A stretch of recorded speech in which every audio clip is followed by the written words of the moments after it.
안녕하세요. 발성배전 카페를 운영하고 있는 김세용이라고 합니다. 지금부터 6차 시 사용령 검사 과정에 대해서 살펴보도록 하겠습니다. 6차 시 교육과정은 한국전기안전공사의 사용령 검사 업무에 대해서 살펴보도록 하겠습니다. 목차 내용입니다. 사용령 검사 내용입니다. 사용령 검사 처리 절차 및 제출 서류입니다.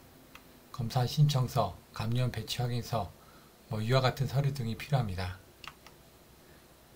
사용령검사 대상 및 법적 근거입니다. 사용령검사하고 정기검사 등으로 나눠져 있습니다. 사용령검사 절차도입니다. 공사계획 인가 및 신고가 끝나고 나서 사용령검사를 신청을 하고 검사 전 회의 그리고 검사를 수행한 다음에 검사 후 회의를 통해서 검사 판정하고 나서 합격되면은 필증을 발행하도록 되어 있습니다. 사용령 검사 기준입니다. 지금은 이제 그 KSC에 따라서 검사 기준을 가지고 판별하고 있습니다. 사용령 검사 수행 세부 절차입니다. 그래서 검사 신청을 하게 되면 검사 전 회의를 통해서 검사를 수행하고 검사 후 회의를 통해서 결과를 통보하도록 되어 있습니다. 요즘은 PDL을 들고 와서 현장에서 바로 그냥 입력을 하기 때문에 추후에 종이로 된 부분보다는 인터넷을 통해서 검사 확인증을 별도로 발행을 받으실 수가 있습니다. 캐스코 사용령 검사 업무에 대해서는 전기안전여기로 홈페이지를 통해서 사용령 검사 부분에 대해서 내용을 확인하실 수가 있습니다. 사용령 검사 업무 흐름도입니다. 그래서 사전기술 검토를 안전공사에서 받고 사전기술 검토를 받은 것을 공사계 인검 및 신고를 통해서 진행을 하게 되어 있습니다. 그리고 공사계 인가 확인증을 발급받고 난 다음에 사용령 검사를 안내를 받아서 이론적으로는 7일 전인데 최소한 한 달 전에는 미리 협의를 하셔야지만 충분한 일정을 협의를 해서 업무를 진행을 하실 수가 있습니다. 사업용 전기설비 공사계 인가 및 신고 절차 등에 대해서 나와 있습니다. 사용령 검사 항목 및 제출 서류에 대해서 살펴보도록 하겠습니다. 변전설비의 경우 검사 항목 및 검사 플로우가 이와 같이 되어 있습니다. 외관검사, 특성시험, 경보시험, 인터럭시험, 차단기 연동시험, 충전 및 부하시험 그래서 2시간의 부하운전 시험을 해서 상업운전으로 진행이 되도록 되어 있습니다. 지중선로도 거의 동일한 절차대로 이루어지고 있습니다. 외관검사, 접지저항, 이격거리, 지지상태, 차단기 연동, 충전 및 부하시험 그래서 케이블 같은 경우는 1시간 시험을 하고 있습니다. 그리고 이제 변전설비의 변압기 및 차단기에 대한 세부 검사 내용과 수검자가 준비에 대한 서류에 대해서 정리해 보았습니다. 마찬가지로 모선 접지설비, 조상설비에 대한 세부 검사 내용 및 수검자 준비 자료입니다.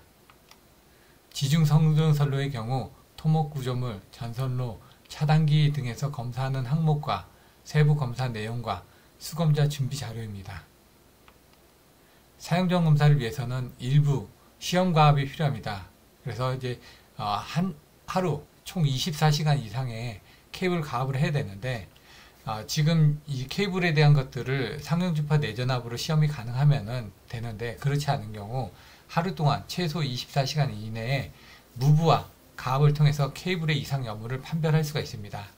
그래서 이런 경우 이제 사용령 검사를 위한 시험 가압 요청서를 한전에 제출해서 미리 계량기도 봉인할 수 있도록 업무 협조를 하셔야지만 됩니다. 그때 제출하는 서류는 변압기 검사서에 이와 같은 검사 항목에 관련된 내용들을 기재하고 그 다음에 시험값을 통해서 양부 판정을 내리도록 되어 있습니다. 차단기 검사서에 관련된 내용들입니다. 모선 및 접지설비 검사서에 관련된 내용들입니다. 그리고 비상정지 및 안전장치 시험, 전력변환장치 등에 대한 검사서 자료입니다. 그리고 사용검사 시 때 검사가 끝나고 나서 이와 같이 내용들을 기재해서 제출을 하고 거기에 대해서 양부 판정을 받도록 되어 있습니다. 모선 및 접지설비 검사서도 이와 같이 기재를 해서 시험값에 대한 것들을 첨부를 하도록 되어 있습니다. 부하운전 검사서는 최소 2시간 이상의 부하운전 상태에서 여러가지 점검을 해서 각각의 설비에 대한 기재량을 기입을 해서 안정 여부를 판단하고 있습니다. 사용검사 시 합격 서류들입니다. 일반적으로 사용검사가 끝나고 나면 결과 알림을 통해서 합격 불안정을 확인이 가능합니다. 그래서 다음 카페 미리 소통해서 여러 가지 기본 자료들을 받아서 미리 준비하시면은 검사 시 좀 더 수월하게 업무를 진행하실 수 있습니다. 정기설비 검사서는 현장에서 바로 표지에다 기입을 하고 있습니다. 그리고 이제 사용검사가 끝나고 나면 사용검사 결과 알림과 합격 불합격과 사용검사 확인증을 배포를 하기 때문에 그 확인증을 통해서 업무를 진행을 하시면 됩니다. 예를 들어 계량기 봉인할 때는 사용검사 확인증이 필요합니다. 사용검사 확인증은 인터넷으로 해서 안전공사 홈페이지 들어가서 대표자 성명 및 그 다음에 회사명 등을 기재해서 그런 부분들이 맞으면은 로그인을 해가지고 관련되어 있는 사용검사 확인증을 PDF로 바로 출력이 가능합니다. 마지막으로 요약 부분에 대해서 설명드리도록 하겠습니다. 한국전기안전공사에서 수행하고 있는 사용 전 검사 절차 부분에 대해서 요약 설명드리도록 하겠습니다. 공사계획 인가 및 신고 서류하고 동일하게 시공이 되어 있는 여부가 가장 중요합니다. 그리고 이제 접수했을 때 기술 기준에 적합 여부에 대한 것들을 검토를 해져 있는 상태고요. 이때 이제 적용이 된 도면과 동일하게 시공이 되어 있는지 여부를 판단합니다. 그리고 서류적으로는 사용검사 신청 7일 이전에 신청하도록 되어 있지만 업무상 일정들이 많기 때문에 최소 한 달 전에 업무 협의를 하도록 안내드리고 있습니다. 그리고 검사 전 회의를 통해서 그리고 검사를 수행하고 검사 후 회의 등을 통해서 사용검사 업무를 진행하고 있습니다. 이때 일부 정밀안전진단전 업체와 사여전 조율을 하게 되면은 사용검사 시 좀 수월하게 업무 진행이 편리하게 되어 있습니다. 그리고 이제 도면 및 시험 성적서하고 동일성 여부를 육안으로 확인하기 때문에 그런 그 시험 성적서 자료하고 CTV도 육안적으로 확인하기 좋게끔 명판을 사진을 찍어서 판넬에 붙여주시면은 보다 수월한 점검이 이루어질 수가 있습니다.